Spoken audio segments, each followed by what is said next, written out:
Bonjour à tous et à toutes, donc je voulais vous parler de philosophie et d'alimentation. J'arrive pas à comprendre pourquoi je n'arrive pas dans ma tête à avoir de la volonté sur le long terme. Parce qu'en fait, ce que je comprends pas, c'est que à chaque fois que je mange, par exemple, correctement un jour donné, le lendemain, je remange n'importe comment. Et j'arrive pas à maintenir le cap dans le fait de bien manger tout le temps. Dans le fait de faire du sport régulièrement et dans le fait de manger de manière diététique.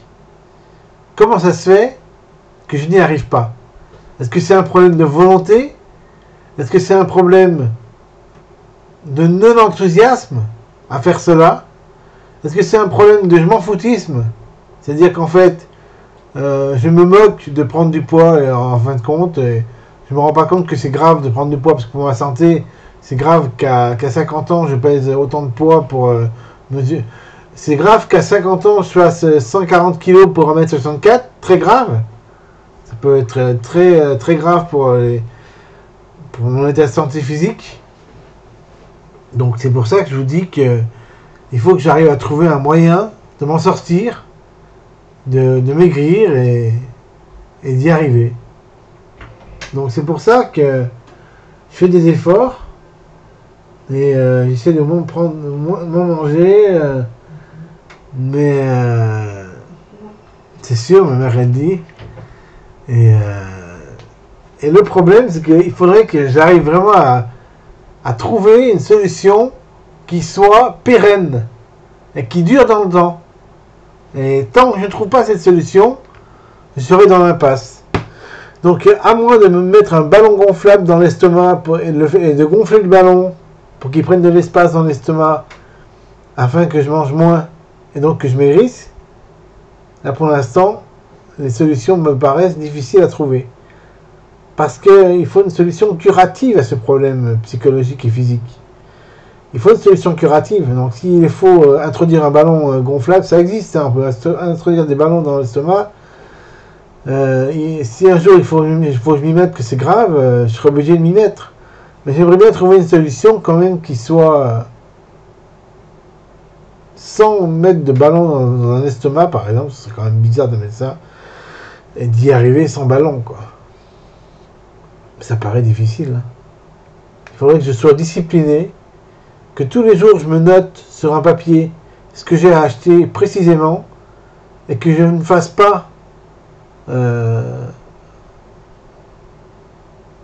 comment dire, que je ne déroge pas à mon papier que je me ferai. Mais ça, je suis capable de le faire. Par exemple, à chaque fois que je me note le truc à acheter et que je vais au magasin et que je respecte ce qu'il y a sur le papier, j'arrive à respecter ce qu'il y a sur le papier et pas acheter un truc sucré en plus par-dessus. J'y arrive. Donc ça veut dire que si je notais mes repas sur un morceau de papier tous les jours, à chaque fois je fais l'effort, je me discipline à noter tous les jours le repas que je veux me faire dans la journée et les ingrédients dont j'ai besoin pour pouvoir faire ce repas, alors peut-être que ça pourrait me permettre de maigrir.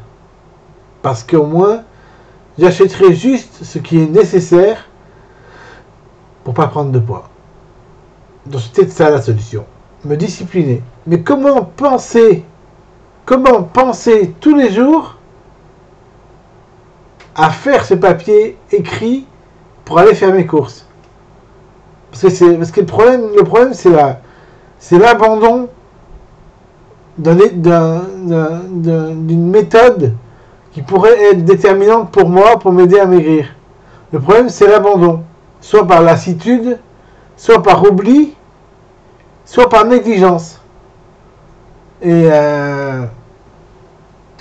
si j'arrivais à transformer cette discipline de noter les repas chaque jour en quelque chose de ludique, en quelque chose d'amusant et de passionnant, alors là seulement ça pourrait fonctionner pour moi. Alors peut-être qu'il faudrait que je fasse une chaîne YouTube secondaire ou peut-être simplement sur celle-là, poster mes pertes de poids par exemple, on verrait mes prises de poids, mes pertes de poids, on verrait mes efforts au quotidien, et je me filmerais par exemple en train de faire des efforts pour aller aux courses, pour noter mes courses. Et peut-être que le fait de me filmer pourrait m'aider à trouver un moyen de me motiver qui puisse me transcender à faire des choses que je ne ferais pas sans la caméra en fait. C'est possible, j'avais déjà essayé de le faire, mais j'avais abandonné. Alors encore une fois, j'avais abandonné. Pourquoi j'ai abandonné, je sais pas. Mais il faudrait que là, je fasse ça sans abandonner. Par exemple, pendant 2 ou 3 mois, je fasse des efforts alimentaires et je me filme. Je dis ce que je mange, je dis ce que je fais comme course, je dis ce que je note comme course. Voilà, je pourrais faire ça, ça pourrait être très intéressant. Qu'est-ce que vous en pensez?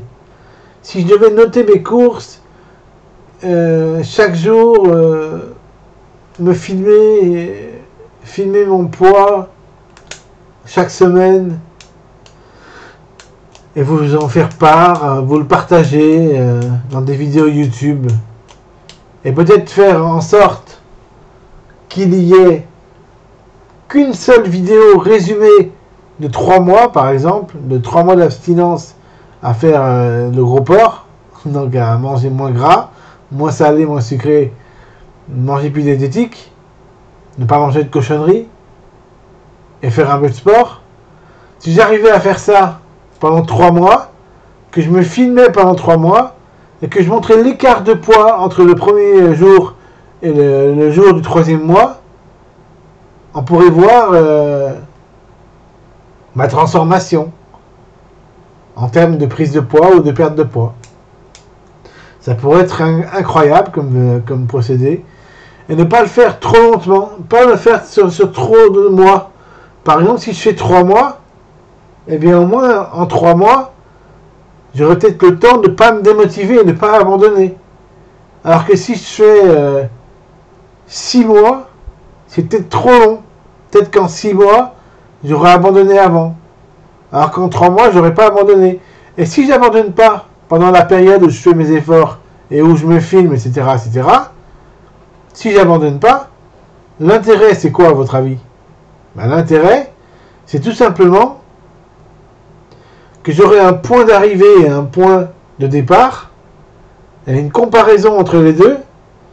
Et comme il y aurait une comparaison entre les deux points, point de départ et point d'arrivée, qui serait négative en termes de poids, donc j'aurais perdu du poids pendant cette période de 3 mois, alors forcément ça me motiverait à recommencer une période de 3 mois pour récidiver le processus et rentrer dans une période d'amaigrissement. Il faut que je m'y mette. Et comment je pourrais me structurer ça? J'essaie d'y réfléchir. Il faudrait que j'utilise un programme sur iPhone, par exemple, qui me filme en vertical ou en horizontal. Je sais pas trop comment. Peut-être en horizontal. Comme ça, on pourrait mettre sur YouTube. C'est mieux. Donc, un format paysage de filmage. Et peut-être qu'il faudrait que je sois capable de filmer chaque jour. Chaque jour, ça durerait hyper longtemps. Ouais, c'est vrai, ça durerait hyper longtemps.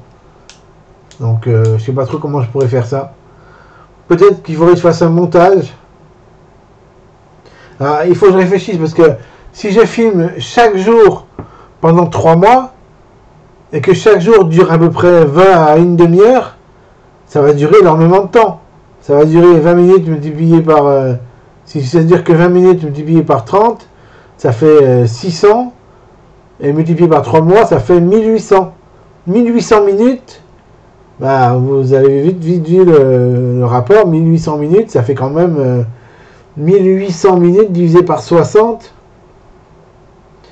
Non, 1800 minutes divisé par 3600 minutes.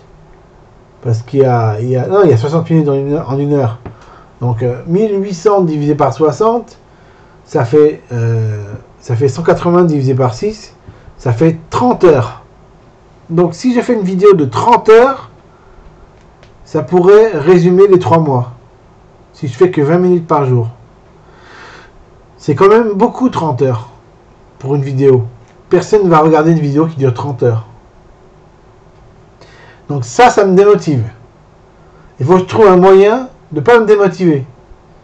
Alors, il ne faut pas que ça fasse 30 heures la vidéo, pour qu'elle fasse 1 heure ou 2 heures. Maximum. Ou 3 heures maximum. Mais pas 30 heures. 30 heures, c'est pas possible. Donc il faudrait peut-être que je me filme une fois par semaine, et que ça dure 20 minutes pour 7 jours. Ouais. Et qu'ensuite, si ça dure 20 minutes pour 7 jours, alors, supposons une demi-heure pour 7 jours. Je réfléchis avec vous. Hein. Supposons que ma vidéo dure une demi-heure par semaine. D'accord? Et qu'il y ait 4 semaines pour un mois. Ça fait donc 120 minutes. 120 minutes, donc 2 heures en un mois. Et donc, si ça fait 2 heures en un mois, alors en 3 mois, ça va faire 6 heures. Ça paraît très cohérent. Ça voudrait dire que ça ferait 6 heures de vidéo qui exprimeraient 6 heures de vidéo YouTube qui expliqueraient comment je suis passé d'une alimentation où je suis à la base gros et après je suis un peu moins gros. Ça pourrait être génial. 6 heures de vidéo YouTube. Ça peut se suivre au moins. Au moins là, on peut regarder la vidéo. Et on peut, si quelqu'un est fainéant, il peut passer au milieu de la vidéo tout de suite, voir que j'ai perdu du poids par rapport au début, aller regarder son curseur où il veut, ou alors s'il veut se taper les 6 heures, il se tape les 6 heures de regardage de vidéo, et il voit ma évolution graduellement au fil des semaines. Donc je répète, une demi-heure par semaine de vidéo, ça pourrait être bien. Une demi-heure par semaine de vidéo, ça ferait une demi-heure par semaine, 120 minutes par mois, donc 2 heures par mois, et donc 6 heures au bout de 3 mois. Donc si j'arrive à faire une vidéo qui dure 6 heures, qui récapitule les 3 mois où j'ai fait des efforts alimentaires, ça durerait 6 heures, et donc eh bien, ça ferait... Combien de vidéos ça ferait? On va compter. Une demi-heure pour une semaine. 4 semaines, ça ferait 4 fois une demi-heure. Donc, 4 vidéos pour un mois. Et donc, 12 vidéos pour 3 mois. Il faudrait 12 vidéos de une demi-heure, ce qui ferait 6 heures. Donc, c'est ça qu'il faudrait. C'est possible. 12 vidéos de une demi-heure. Il faut que je fasse ça. Il faut que je m'y mette. Il faut que je me motive pour faire chaque semaine une demi-heure de vidéo qui récapitule ma semaine à faire des efforts alimentaires. Et si je m'y mets maintenant, alors chaque semaine, j'aurai un montage vidéo à faire de toutes les vidéos de ma semaine. Et je garderai les meilleurs moments pour que ça fasse une demi-heure en tout. Et ça pourrait être super. Vous en pensez quoi? Dites-le moi en commentaire. En tout cas, moi, ça me motive. Je trouve ça intéressant. Voilà.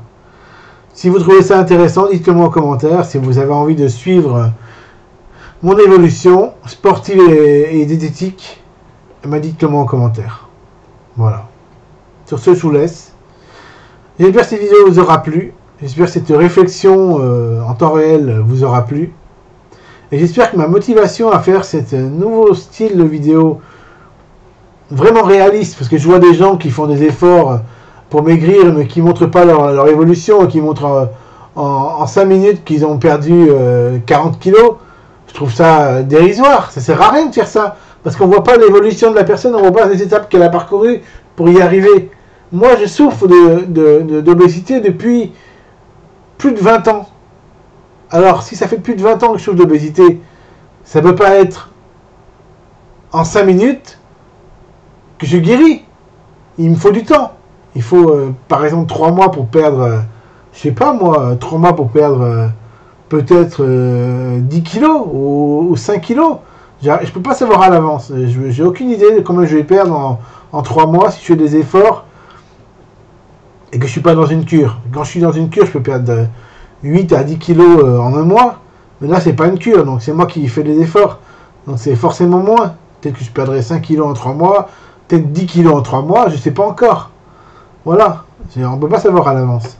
Mais ce que je sais, c'est que si je fais des efforts, ça va forcément payer.